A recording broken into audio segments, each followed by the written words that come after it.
Hi friends, நான் உங்கள் mind with Satish.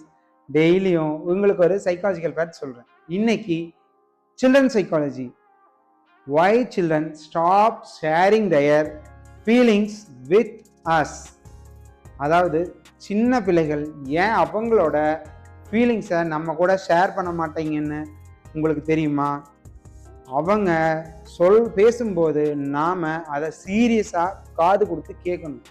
அப்படி கேட்கலைன்னா அவங்க அதை ஸ்லோலி ஸ்டாப் பண்ணிடுவாங்க. அது பெரிய விஷயம் இல்லைன்னு சொல்லிட்டா அவங்க அது இம்பார்ட்டன்ஸ் இல்லைன்னு ஃபீல் பண்ண ஆரம்பிச்சிருவாங்க. பயம், அதாவது அவங்க பேசும்போது நாம் ஏதாவது திட்டிடுவோமோ அப்படின்னு அவங்க பயந்துக்கிட்டு அதை பேசாமல் இருந்துக்குவாங்க. அவங்களோட எமோஷனை யாருமே புரிஞ்சிக்க மாட்டேங்கன்னு ஃபீல் பண்ணுவாங்க. இந்த மாதிரி சில்ட்ரன் பேசணும்னா நாம் அவங்க பேசுகிறத காது கொடுத்து கேட்க கற்றுக்கணும். பேரண்ட்ஸ் இதை கண்டிப்பாக கவனிக்கணும். இந்த மாதிரி டெய்லியும் உங்களுக்கு ஒரு சைக்காலஜிக்கல் ஃபேக்ட்ஸ் வேணும்னா என்னை லைக் அண்ட் ஃபாலோ பண்ணிட்டு அப்படியே சப்ஸ்கிரைப்பும் பண்ணிக்கோங்க. Thank you friends.